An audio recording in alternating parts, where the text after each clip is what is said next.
Hello students, 9th class chemistry में हम topic study कर रहे थे। चैप्टर फर्स्ट हेडिंग है हमारे पास मैटर इन आर सराउंडिंग। हमारी सराउंडिंग में जो मैटर अवेलेबल है, मैटर की प्रॉपर्टीज़ क्या होती हैं, मैटर की फिजिकल स्टेट्स क्या होती हैं और मैटर को एक फिजिकल स्टेट से दूसरी फिजिकल स्टेट में कैसे कन्वर्ट किया जाता है, ये सब बातें अभी तक हमने इस चैप्टर में स्टडी की है। जैसे कि अगर हम डिस्कशन ये कर रहे थे, सॉलिड को हम हीट करते हैं तो ये कन्वर्ट होता है आपके पास लिक्विड फेज में, और लिक्विड को हम हीट करते हैं तो ये कन्वर्ट होता है गैसियस फेज में। मैटर 3 फिजिकल स्टेट में अवेलेबल है, सॉलिड, लिक्विड और गैस। इन तीनों ही फिजिकल स्टेट को आप आपस में इंटर कन्वर्ट कर सकते हैं। यहाँ पर इंटर कन्वर्जन का एक फ्लो चार्ट हम समझा रहे हैं आपको। सॉलिड को हम हीट कर रहे हैं, लिक्विड में कन्वर्ट होता है, लिक्विड को हम हीट कर रहे हैं, वो गैसियस फेज में कन्वर्ट हो जाता है। ये रिवर्सिबल प्रोसेस है। रिवर्सिबल प्रोसेस मतलब अगर हम गैस को कूल करते हैं तो यही गैस आपके फिर से लिक्विड में कन्वर्ट हो जाएगी, और अगर हम लिक्विड को फिर से कूल करते हैं तो यही चीज आपके सॉलिड में कन्वर्ट हो जाती है। इस चैप्टर में हम लोगों ने इन तीनों ही फिजिकल स्टेट, सॉलिड, लिक्विड और गैस को आपस में कंपेयर करके भी स्टडी किया है कि in respect of intermolecular space, in respect of inter particle force of attraction, in respect of kinetic energy क्या सिमिलरिटीज हैं, क्या डिफरेंसेस हैं, ये सारी पॉइंट प्रॉपर्टी भी हम लोगों ने कंपेयर करके स्टडी की है। यहाँ पर मैं आपको एक चीज़ रिवाइज करवा रहा हूँ कि हम अगर काइनेटिक एनर्जी की बात करते हैं, अगर हम काइनेटिक एनर्जी की बात कर रहे हैं तो सॉलिड में सबसे लो काइनेटिक एनर्जी होती है, बहुत ही लो काइनेटिक एनर्जी है पार्टिकल की, नेग्लिजिबल हम कह सकते हैं सॉलिड के अंदर। लेकिन लिक्विड के अंदर अगर हम काइनेटिक एनर्जी की बात करते हैं तो ये kinetic energy more than solid, solid से कुछ सॉलिड के जो पार्टिकल हैं उनके कंपैरिजन में लिक्विड फिजिकल स्टेट के पार्टिकल की काइनेटिक एनर्जी थोड़ी ज़्यादा होती है। ऐसा इसलिए क्योंकि ड्यूरिंग द फेज कन्वर्जन जो भी एनर्जी आप प्रोवाइड कर रहे थे वो पार्टिकल ने एब्जॉर्ब करके खुद की काइनेटिक एनर्जी को एनहांस किया। जितनी ज़्यादा काइनेटिक एनर्जी एनहांस होगी, पार्टिकल उतने ही ज़्यादा रैंडमली मूवमेंट करेंगे, और जितना रैंडम मूवमेंट होगा उतना ही इंटर पार्टिकल स्पेस बढ़ेगा। जितना स्पेस बढ़ गया उतना ही सब्सटेंस सॉलिड फिजिकल स्टेट से लिक्विड फिजिकल स्टेट में कन्वर्ट हो जाता है। तो ये हमारे पास में डिस्कशन था कि लिक्विड की जो काइनेटिक एनर्जी है वो सॉलिड से ज़्यादा होती है। अगर हम गैस की बात करते हैं तो गैस में बहुत ही हाई काइनेटिक एनर्जी हमें मिलती है। हम पार्टिकल्स की बात कर रहे हैं, ठीक। अब देखिए, इस पूरे कन्वर्जन के दौरान from solid to liquid, liquid to gas, हम काइनेटिक एनर्जी के रेस्पेक्ट में क्यों बात कर रहे हैं? क्योंकि जो हमारी आज की क्लास का टॉपिक है वो इसी काइनेटिक एनर्जी से रिलेटेड है। आज की क्लास का हमारा टॉपिक है इवेपोरेशन। हम हेडिंग क्या लिख रहे हैं? It is evaporation.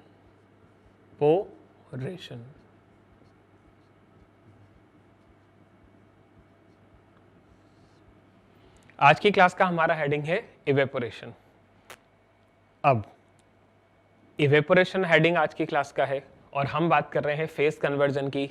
ये दोनों चीजें आपस में लिंक कैसे है, मैं इसके बारे में आपको एक बात समझाता हूं। देखिए, हम इस पूरे फेज कन्वर्जन के दौरान एक प्रोसेस डिस्कस कर रहे हैं, ये वाला, जब आपके लिक्विड जो है वो हीट एब्जॉर्ब करके खुद को गैसियस फेज में कन्वर्ट कर रहा है। ये जो रेड एरो मार्क्ड प्रोसेस है सॉलिड टू लिक्विड कन्वर्जन का, हम इस प्रोसेस को यहां पर एक बार रिवाइज कर रहे हैं। रिवाइज कैसे कर रहे हैं? लिक्विड को हीट दी, कन्वर्ट होगा गैसियस फेज में। इस पूरे प्रोसेस के दौरान लिक्विड एक्सपीरियंस करता है बॉइलिंग प्रोसेस को। कैसे, इसके बारे में हम बात कर रहे हैं। देखो, मान लीजिए हमारे पास में एक कंटेनर है। This is a container in which we are holding water molecule. There are a large number of water molecule available in the container. In the container we are collecting water, and after collecting water we are trying to heat them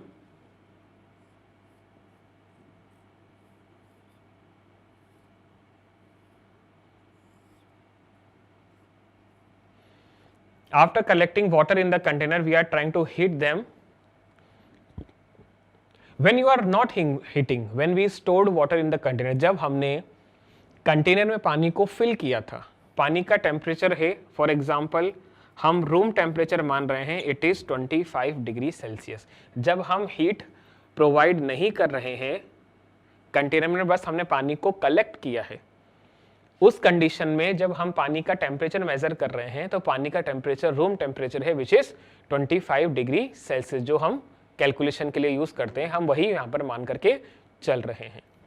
अब अगर मैं इस container में stored water को बुनसेन burner की help से heat करने की कोशिश कर रहा हूं, होगा क्या? 25 डिग्री सेल्सियस से टेम्परेचर राइज हो गया मान लीजिए 30 डिग्री सेल्सियस। यहां पर एक चीज का ध्यान रखिएगा, टेम्परेचर को डिटेक्ट करने के लिए जो हम थर्मामीटर लगा रहे हैं, ये थर्मामीटर सिर्फ और सिर्फ वाटर की सरफेस पर कनेक्टेड है। ये जो थर्मामीटर हमने लगाया है ये वाटर की सरफेस पर कनेक्टेड है। अब होता क्या है, जब हम हीट नहीं कर रहे थे, ये 25 डिग्री सेल्सियस हमें टेम्परेचर मिल रहा था वाटर की सरफेस का, 25 डिग्री सेल्सियस थर्मामीटर में टेम्परेचर हमें शो हो रहा है। जैसे ही हमने इसको हीट देना शुरू किया, टेम्परेचर 30 डिग्री हमें इंडिकेट हो रहा है, तो वो भी हम थर्मामीटर के रेस्पेक्ट में ही तो जज कर पा रहे हैं। थर्मामीटर ही तो हमें इंडिकेट कर रहा है कि वाटर ने कितना टेम्परेचर बढ़ा लिया है, 25 डिग्री से 30 डिग्री सेल्सियस तक राइज हो गया है। इस प्रोसेस को एक बार हम समझते हैं। देखो, जब हम 25 डिग्री सेल्सियस पे थे, मतलब हम कंटेनर के वाटर को हीट नहीं कर रहे थे, तो क्या था, कंटेनर के सारे ही वाटर मॉलिक्यूल की काइनेटिक एनर्जी जो थी वो सेम है।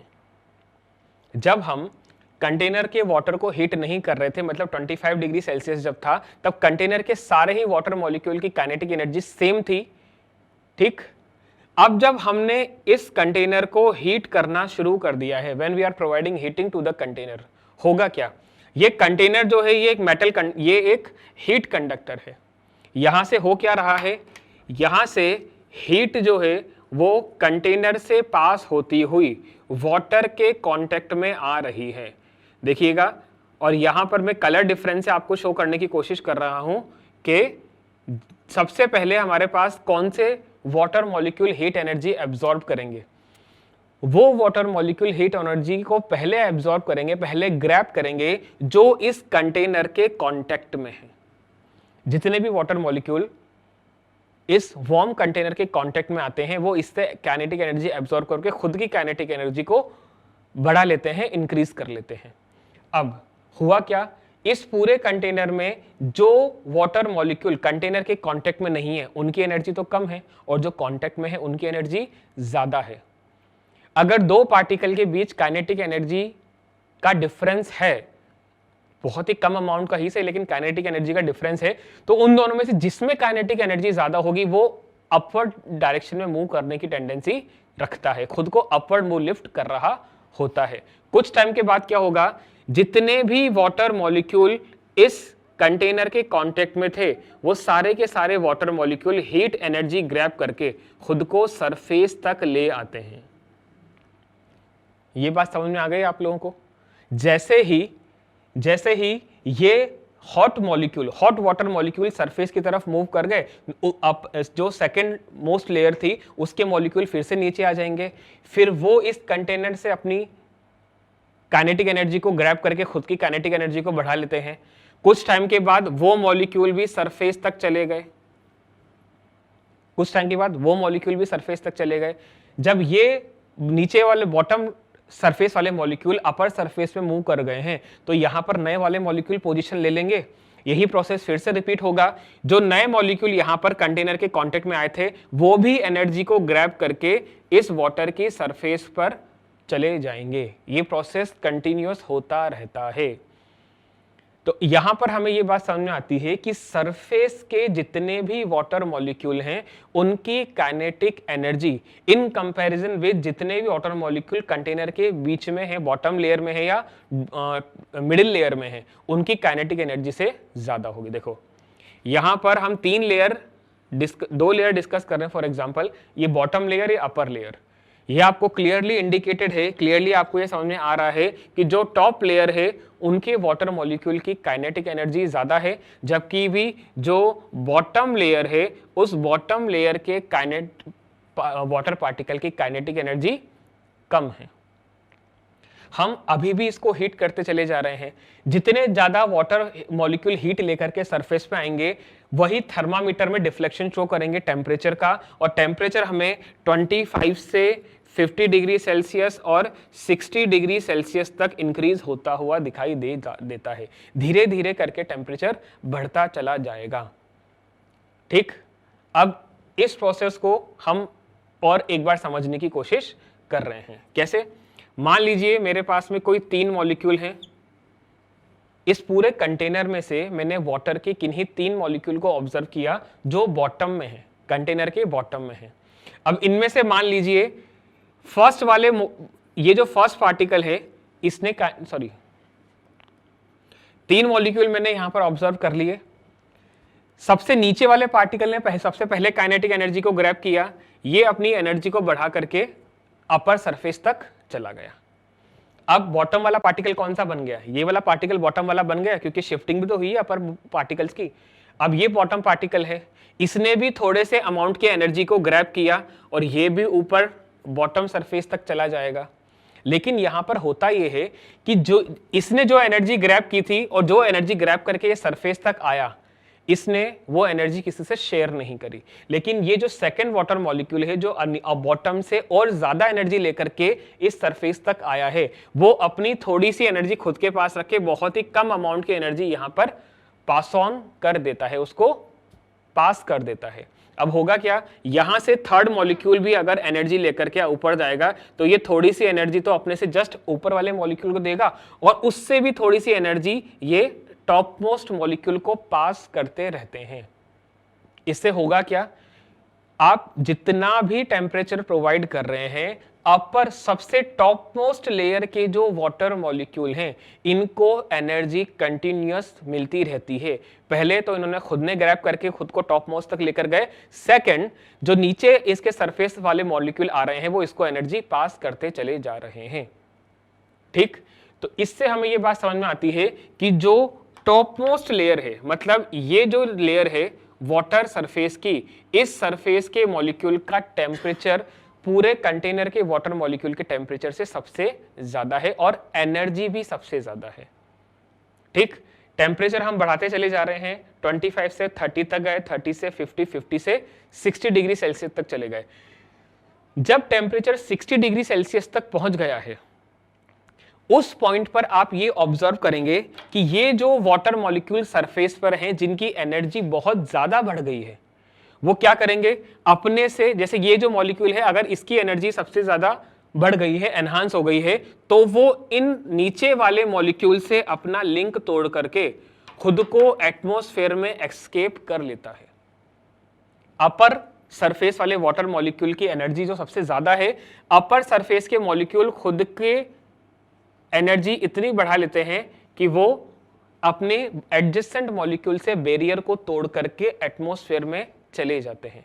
अब किस फॉर्म में जा रहे हैं ये मॉलिक्यूल? एटमॉस्फेयर में जा रहे हैं वेपर की फॉर्म में।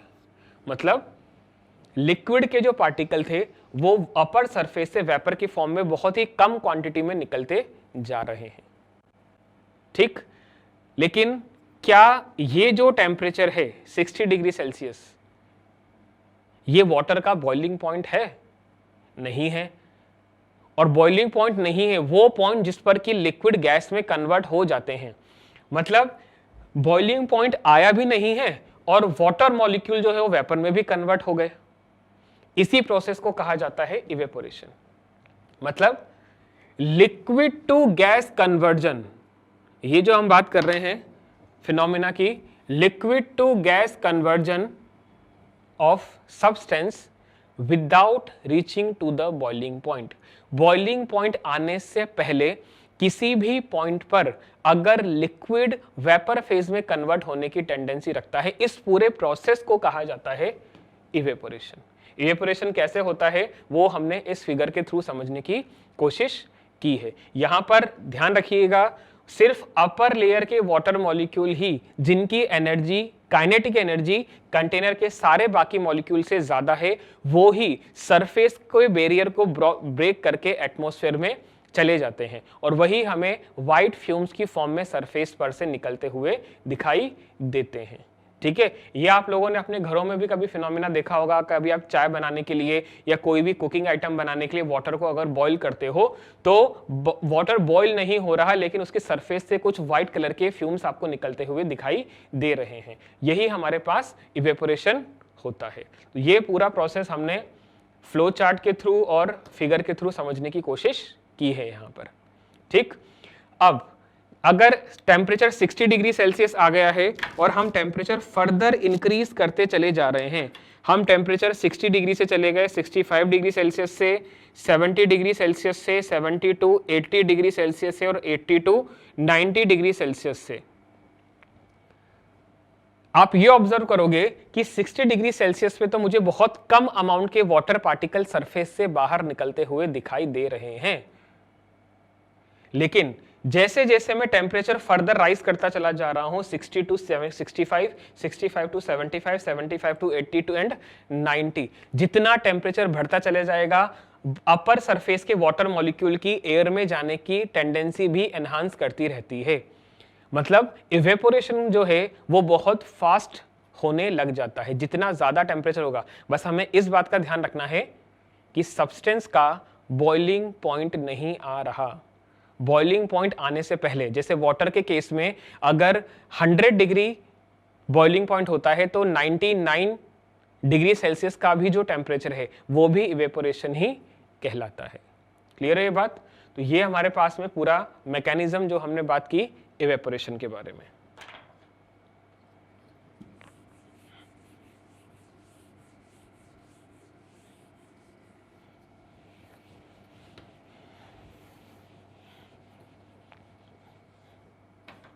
हम डेफिनेशन लिख रहे हैं, what is evaporation?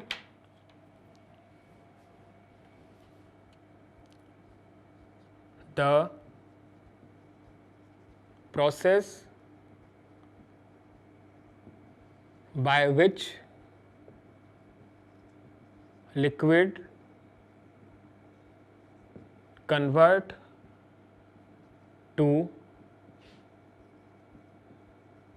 Vapour phase,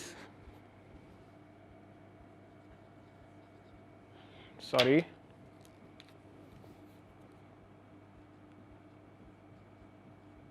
before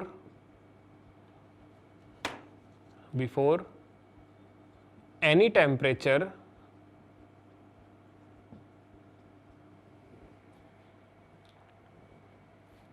vapor phase at any temperature before boiling point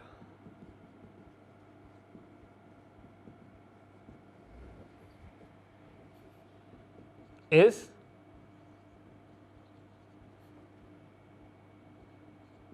evaporation. What is evaporation? The process by which liquid convert to vapor phase at any temperature before boiling point. This is known as evaporation. यहाँ पर thermometer में हमें water का boiling temperature नहीं दिख रहा है 100 degree Celsius, वो रीच ही नहीं हुआ है और उससे पहले ही लिक्विड जो है वो वेपर फेज में कन्वर्ट हो गया। इस पूरे प्रोसेस को कहा जाता है इवेपोरेशन। क्लियर है ये बात? इवेपोरेशन हमारी डेली लाइफ में बहुत ही इंपॉर्टेंट रोल प्ले करता है।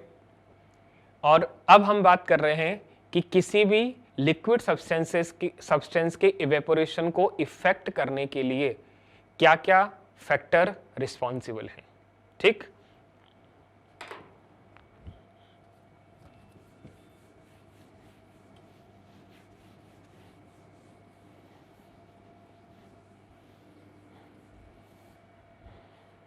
नेक्स्ट जो हेडिंग हम डिस्कस कर रहे हैं, हेडिंग क्या है हमारे पास? फैक्टर इफेक्टिंग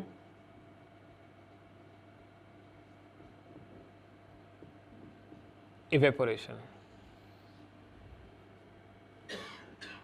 जो इवेपोरेशन प्रोसेस होता है, उस इवेपोरेशन प्रोसेस को कौन कौन से फैक्टर इफेक्ट करते हैं, हम इसके बारे में बात कर रहे हैं। और सबसे फर्स्ट पॉइंट जो है इसके अंदर फैक्टर्स में हम बात कर रहे हैं सरफेस एरिया।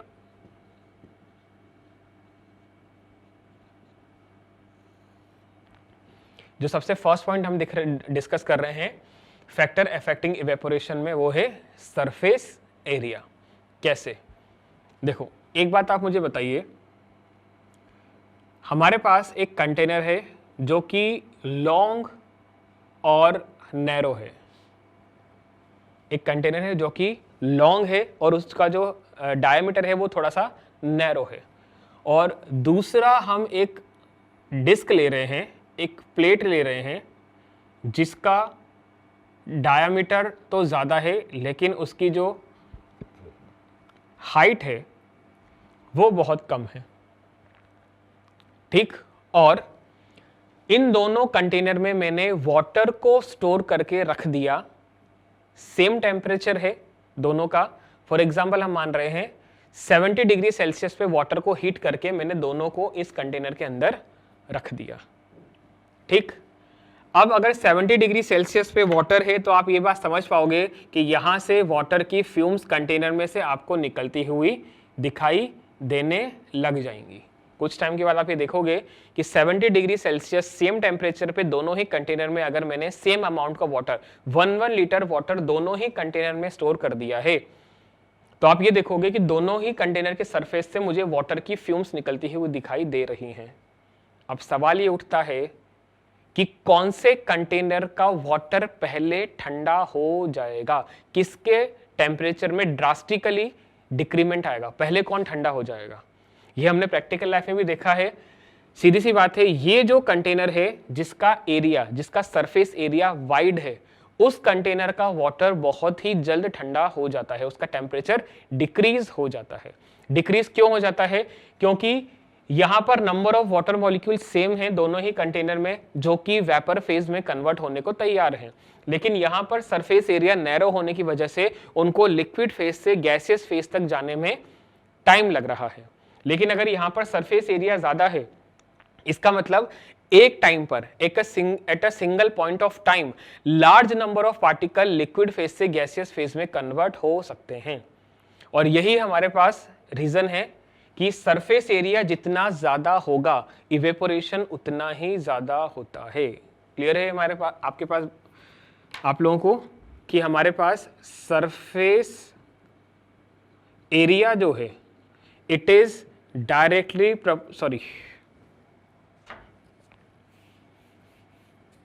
हम बात कर रहे हैं इवेपोरेशन के बारे में। Rate of evaporation is directly proportional to surface area. इस एक्टिविटी के थ्रू आप ये बात समझ सकते हो, जिस कंटेनर का सरफेस एरिया ज्यादा होगा किसी एक पॉइंट ऑफ टाइम पर उस कंटेनर में से उतने ही वाटर मॉलिक्यूल वेपर फेज में कन्वर्ट हो सकते हैं, और जिस कंटेनर का सरफेस एरिया जितना कम होगा उतनी ही उस पॉइंट ऑफ टाइम में उतने ही कम वाटर मॉलिक्यूल उससे वेपर फेज में कन्वर्ट होंगे। तो हम ये बात कर रहे हैं कि रेट ऑफ इवेपोरेशन जो होती है वो सरफेस एरिया के डायरेक्टली प्रोपोर्शनल है। जितना ज्यादा सरफेस एरिया उतना ही ज्यादा इवेपोरेशन कोई लिक्विड शो कर सकता है। क्लियर? तो ये फर्स्ट पॉइंट हमारे पास, evaporation is directly proportional to surface area. Clear है ये बात आप लोगों को? सेकंड जो फैक्टर इफेक्ट कर रहा है सरफेस एरिया को, वो हमारे पास है विंड स्पीड। सॉरी,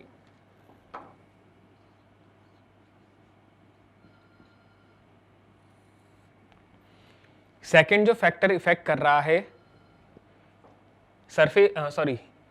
इवेपोरेशन को, वो है विंड स्पीड। देखो, इसी एक्टिविटी को हम फिर से समझते हैं। अभी आपने कंपेयर किया कि जिस कंटेनर का सरफेस एरिया कम होगा उसमें रेट ऑफ इवेपोरेशन कम है, और जिस कंटेनर का सरफेस एरिया जितना ज्यादा होगा उससे रेट ऑफ इवेपोरेशन उतना ही ज्यादा होता है। मैं यहाँ पर ये वाला केस आपसे फिर से एक बार डिस्कस कर रहा हूं जिसमें कि सरफेस एरिया कम है। अगर हम यहाँ पर रेट ऑफ इवेपोरेशन को एनहांस करना चाहें तो क्या एक्टिविटी की जा सकती है? देखो, इस कंटेनर का जो लिक्विड वेपर फेज में कन्वर्ट हो रहा है वो भले ही कंटेनर के बाकी मॉलिक्यूल के कंपैरिजन में लाइट था इसलिए अपर चला गया, लेकिन इस ग्लास की सराउंडिंग में, मान लीजिए ये जो ग्लास है, ये कंटेनर है, इस कंटेनर का सराउंडिंग है, एटमॉस्फेयर है। इस कंटेनर के वाटर मॉलिक्यूल कंटेनर से बाहर तो आ गए, लेकिन वो बाकी एयर मॉलिक्यूल के कंपैरिजन में तो हैवी थे, इसीलिए वो कंटेनर की सरफेस के ऊपर एक स्पेसिफिक हाइट तक ही फ्लोट करते रहते हैं एयर में, वो ज्यादा दूर तक ट्रेवल नहीं कर रहे हैं, क्योंकि इन वेपर पार्टिकल के कंपैरिजन में इस सराउंडिंग एयर के जो पार्टिकल हैं उनकी काइनेटिक एनर्जी इनसे भी ज्यादा है, इसलिए वो रैंडम मूवमेंट कर रहे हैं। वेपर पार्टिकल सिर्फ कंटेनर की सरफेस पे ऊपर ही एक स्पेसिफिक हाइट तक और एक स्पेसिफिक एरिया तक फ्लोट कर रहे हैं। हुआ क्या, अगर मैं यहां से विंड स्पीड को एनहांस कर देता हूं, अगर हम विंड स्पीड को एनहांस कर देते हैं तो होगा क्या, यहां से ये सारे के सारे वेपर मॉलिक्यूल निकल करके किसी दूसरे एरिया में कॉन्सेंट्रेट हो जाएंगे, ठीक है। और अगर वेपर पार्टिकल कंटेनर की सरफेस से शिफ्ट हो गए हैं, इसका मतलब अब नए पार्टिकल के आने के लिए स्पेस बन गया है। जितनी ज्यादा विंड आपके फ्लो करेगी उतना ही ज्यादा कंटेनर की अपर सरफेस पे, अपर सराउंडिंग में वेपर पार्टिकल के आने के लिए स्पेस बन जाता है। इसलिए हम कह रहे हैं कि इवेपोरेशन जो होता है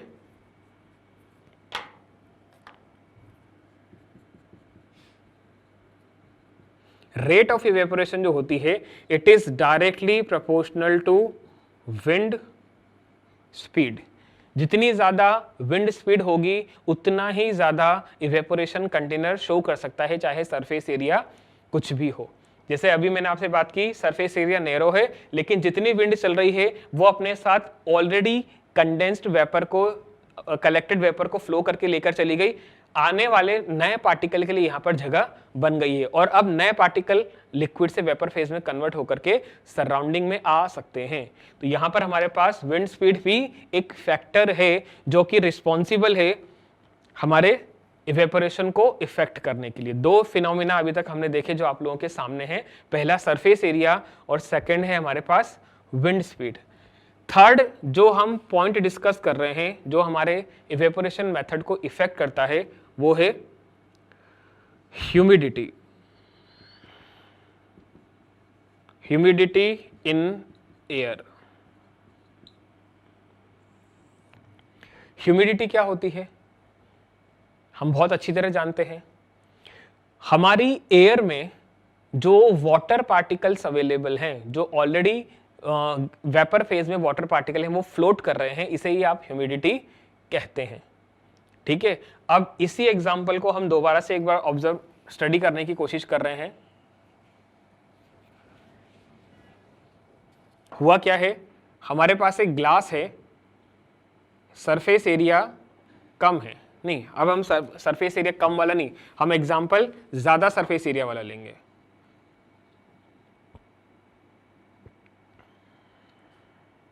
मान लीजिए ये हमारे पास एक कंटेनर है जिसका सरफेस एरिया ज्यादा है। अब यहां पर प्रॉब्लम ये है कि जो इस कंटेनर की सराउंडिंग है, जो इसका एरिया है, उस एरिया के अंदर number of water particle already बहुत ज्यादा है। ये मैंने कुछ वाटर पार्टिकल आपको यहां पर रिप्रेजेंट करने की कोशिश की। यहां पर लिक्विड पार्टिकल ऑलरेडी प्रेजेंट है, ठीक है, लिक्विड पार्टिकल यहां पर ऑलरेडी प्रेजेंट है। अब अगर मैंने इस कंटेनर में लिक्विड को, फॉर एग्जांपल वाटर को मैं 70 डिग्री सेल्सियस पे हीट करके इस कंटेनर में कलेक्ट करने की कोशिश करता हूं, तो होगा क्या, जो सरफेस के वाटर मॉलिक्यूल्स हैं they are ready to convert into the vapour phase.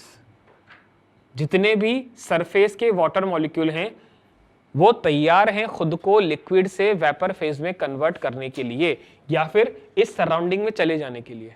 लेकिन यहां प्रॉब्लम क्या जनरेट हो रही है, इस एयर में, कंटेनर की सराउंडिंग एयर जो है उसमें ऑलरेडी वाटर मॉलिक्यूल ज्यादा है, तो क्या ये नए आने वाले वाटर मॉलिक्यूल ऑलरेडी जो एयर है उसमें अपनी पोजीशन ले पाएंगे? नहीं ले पाएंगे, उनके लिए थोड़ा सा मुश्किल हो जाता है। तो हम यहां पर कंक्लूड क्या कर रहे हैं, कंक्लूजन हमारे पास में ये है कि जो इवेपोरेशन होता है, जो रेट ऑफ इवेपोरेशन है, it is inversely proportional to humidity. जितनी ज्यादा एयर में ह्यूमिडिटी है उतना ही रेट ऑफ इवेपोरेशन कम होगी, या यूं कह लीजिए ह्यूमिडिटी जितनी ज्यादा है लिक्विड का इवेपोरेशन उतना ही कम हो पाना पॉसिबल होता है। ठीक है, और कैसे होता है वो बात भी आप लोगों को समझ में आ गई। इस कंडीशन में क्या है, अगर वाटर मॉलिक्यूल ऑलरेडी एयर में अवेलेबल है तो वो नए आने वाले वाटर मॉलिक्यूल को स्पेस प्रोवाइड नहीं हो पाता, इसी वजह से रेट ऑफ इवेपोरेशन जो है वो थोड़ा सा कम हो जाता है। ठीक, ये हमारे पास में था ह्यूमिडिटी इन एयर के बारे में कि वो किस तरह से इवेपोरेशन को इफेक्ट करता है। और नेक्स्ट जो फैक्टर हम देख रहे हैं वो हमारे पास में है टेम्परेचर।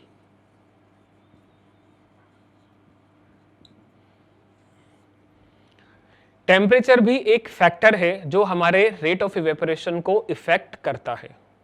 कैसे, मैं इसी एग्जांपल से आपको ये बात समझाने की कोशिश करता हूं। देखिए, हमारे पास जो कंटेनर की सराउंडिंग है, मान लीजिए उसके अंदर वाटर मॉलिक्यूल नहीं है, वो कंप्लीटली ड्राई है। अब अगर इस कंटेनर में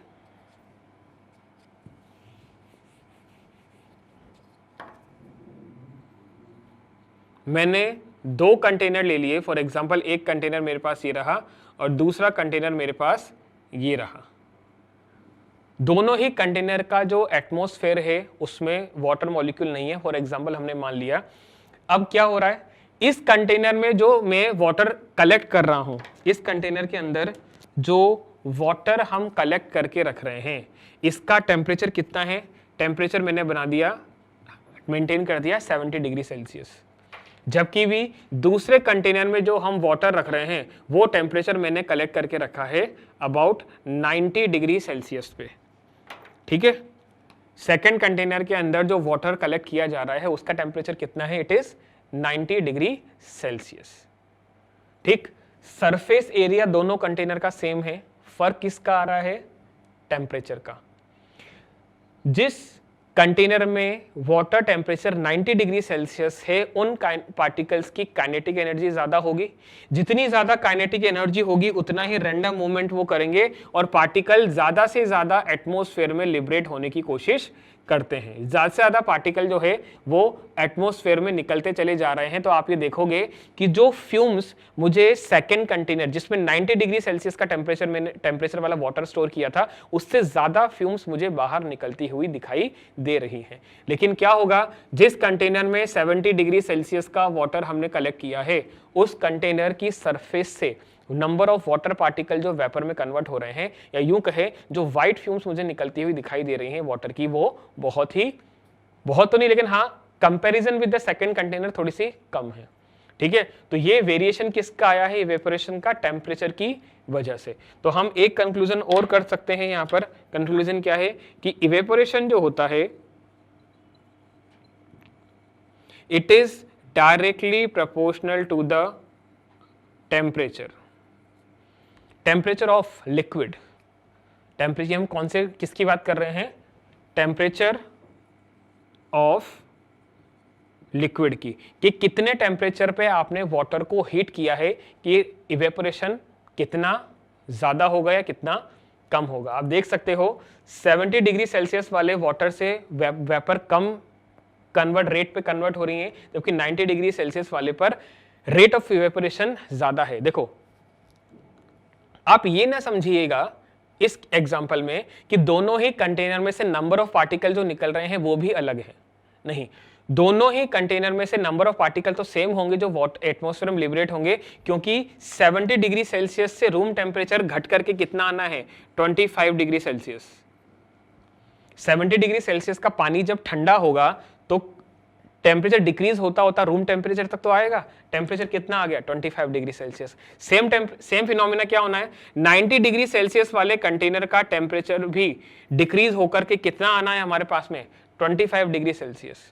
दोनों ही कंटेनर का वाटर जब कूल हो जाएगा वो मिनिमम कितना टेम्परेचर रख पाएगा, रूम टेम्परेचर तक का, अगर हम कोई एडिशनल एफर्ट्स नहीं लगा रहे हैं तो यहां पर दोनों का टेम्परेचर तो सेम रहना है, ठीक, लेकिन इस कंटेनर में से नंबर ऑफ पार्टिकल ज्यादा होंगे जो एटमॉस्फेयर में निकल जाएंगे, जबकि भी इस कंटेनर में नंबर ऑफ पार्टिकल जो है वो थोड़े से कम होंगे। मतलब हम दोनों ही कंटेनर में वाटर मॉलिक्यूल के मतलब नंबर ऑफ वाटर मॉलिक्यूल का डिफरेंस भी देख सकते हैं। लेवल से आपको अंदाजा हो जाएगा, वाटर को कूल करने पर जो आपको वाटर का लेवल मिलेगा उससे बहुत माइन्यूट सा ही सही, लेकिन हम डिफरेंस देख पाएंगे। और ये किस वजह से हो रहा है, जितना टेम्परेचर आपने इवेपोरेशन के लिए प्रोवाइड किया था उस वजह से। समझ में आ गई ये बात आप लोगों को कि टेम्परेचर जो होता है वो लिक्विड के इवेपोरेशन को किस तरह से इफेक्ट करता है।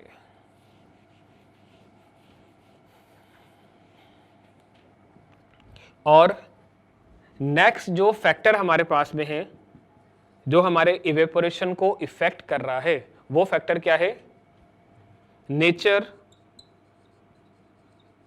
ऑफ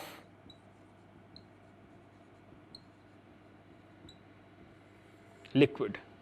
लिक्विड का क्या नेचर है ये भी उस लिक्विड के इवेपोरेशन को किस तरह से इफेक्ट करता है, ये हम एक एक्टिविटी के थ्रू समझने की कोशिश कर रहे हैं। कैसे, मान लीजिए फिर वही हम कंटेनर तक पहुंच गए घूम करके है, हमारे पास एक कंटेनर है, दोनों ही कंटेनर का वॉल्यूम सेम रखा है हमने। यहां पर हम ले रहे हैं वाटर को जिसका बॉइलिंग पॉइंट है 100 डिग्री सेल्सियस। हम क्या ले रहे हैं, वाटर को जिसका बॉइलिंग पॉइंट कितना है,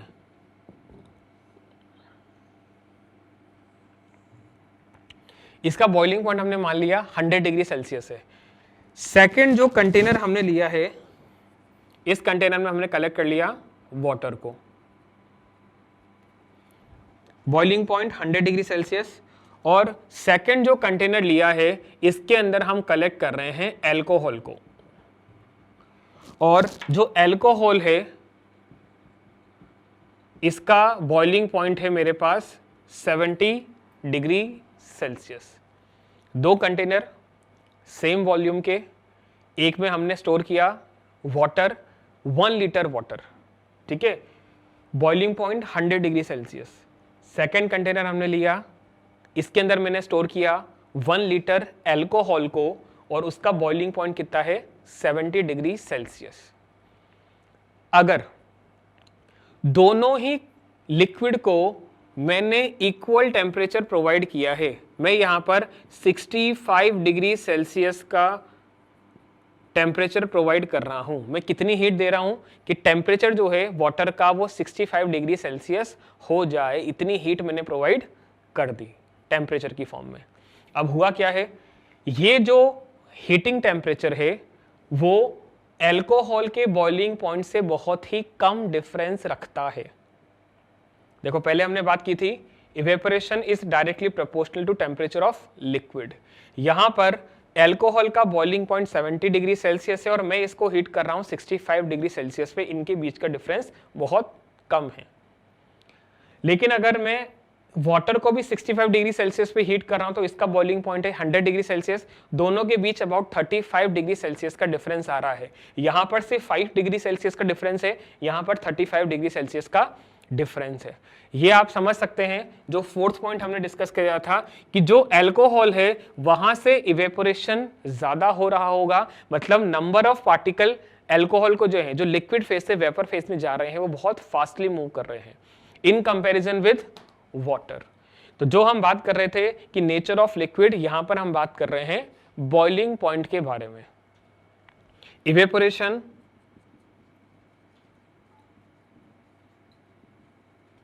is directly proportional to boiling point of,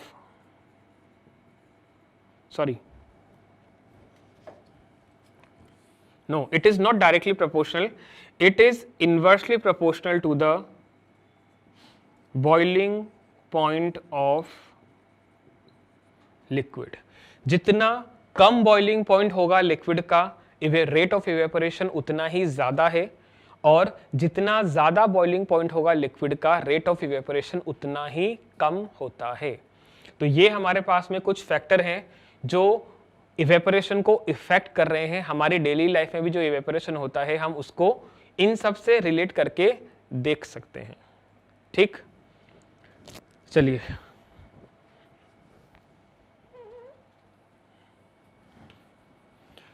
अब अगर मैं, ये जो हम बात कर रहे थे इवेपोरेशन के बारे में, इन सारे फैक्टर को मैं आपकी डेली लाइफ में होने वाले एक एग्जांपल से कंक्लूड करने की कोशिश करता हूं। देखो मान लीजिए कि ये जनरली हमारे घरों में होता ही है, सुबह सुबह आप स्कूल के लिए तैयार हुए और स्कूल की बस आने ही वाली है, कुछ मिनट ही बाकी है उसके अंदर, और आपकी मदर ने आपको एक hot glass of hot milk ला करके दिया, एक गर्म दूध ग्लास में फिल करके ला करके दे दिया। ठीक है, अब आपको उस एक ग्लास दूध को स्कूल बस आने से पहले फिनिश करना है। हम उस ग्लास दूध को ठंडा करने के लिए क्या करते हैं? मम्मी ने जो हमें दूध ला करके दिया था वो एक ग्लास के अंदर था। जनरल प्रैक्टिस क्या होती है, जो एक ग्लास के अंदर था हमने उसे एक ऐसे कंटेनर में पोर कर लिया जिसका सरफेस एरिया ज्यादा होगा। ये आपने डेफिनेटली अपनी लाइफ में कभी ना कभी एक्सपीरियंस किया होगा। ग्लास के कंपैरिजन में जो वाइड एरिया रखने वाली प्लेट्स होती हैं उसमें दूध बहुत जल्दी ठंडा हो जाएगा। ठीक है, दूध ठंडा होकर हमने उसको इंस्टेंटली पी लिया। ये एक हमारे पास एक्टिविटी है। दूसरी एक्टिविटी क्या है, चलो अगर आप प्लेट नहीं यूज करना चाहते तो हमने क्या किया, जो ग्लास हमें ला करके दिया गया था हमने एक स्पून ली, चम्मच लिया और उस दूध को हम स्टीयर करने लग गए बहुत हाई स्पीड पे। स्टीयर करने से क्या होगा उसके बारे में फोकस करते हैं। पहले तो लिक्विड मतलब जो वाटर मिल्क है हमारा, उसका सरफेस एरिया इस तरह से था, उसका सरफेस एरिया कम था, लेकिन जब आपने उसको अच्छे से स्टीयर कर दिया तो उसका सरफेस एरिया कुछ इस तरह से इस शेप में कन्वर्ट हो जाता है। मतलब पहले सरफेस एरिया कम था, स्टीयर करने से पहले सरफेस एरिया कम था, स्टीयर करने के बाद सरफेस एरिया बढ़ गया। आप देख सकते हो जितना ज्यादा सरफेस एरिया होगा स्टीयर करने के बाद सरफेस एरिया बढ़ गया, इवेपोरेशन बढ़ गया, दूध हमारा उतनी ही जल्दी ठंडा हो जाता है। ये हम सेकंड एक्टिविटी कर सकते हैं। अब तीसरी एक्टिविटी में हम दोनों को मिक्स करें, दोनों किसको, विंड स्पीड और इवेपोरेशन को। हम चम्मच से दूध को स्टीयर भी करते चले जा रहे हैं और उसको फूंक भी मारते चले जा रहे हैं। आप जो उसके सरफेस पे, मिल्क की सरफेस पे एयर ब्लो करते हो वो भी दूध को ठंडा करने के लिए रिस्पॉन्सिबल है। तो ये जो सारे चीजें हमने यहाँ पर फैक्टर डिस्कस किए हैं वो आपके उस एक एग्जांपल को बहुत इजीली एक्सप्लेन कर सकते हैं। जैसे कि हम टेम्परेचर की बात करते हैं, जो ग्लास ऑफ मिल्क आपको दिया गया है अगर टेम्परेचर उसका ज्यादा है तो ठंडा होने में टाइम कम लगेगा, सॉरी टाइम ज्यादा लगेगा। लिक्विड का टेम्परेचर ज्यादा है तो टाइम उसको ज्यादा लगेगा, जबकि भी उल्टा इसका रिवर्स क्या है कि अगर टेम्परेचर ऑलरेडी कम है तो हम उसको इजीली पी सकते हैं। तो ये सारे कुछ फैक्टर हैं जो इवेपोरेशन को इफेक्ट करते हैं। इवेपोरेशन क्या होता है, the process by which liquid convert to gas vapour phase before boiling point at any temperature is evaporation. और ये कुछ factors surface area, wind speed, temperature, humidity in air and nature of liquid. आज की class के लिए इतना ही। अब evaporation और कैसे इफेक्ट होता है यह हम बात करते हैं नेक्स्ट क्लास में।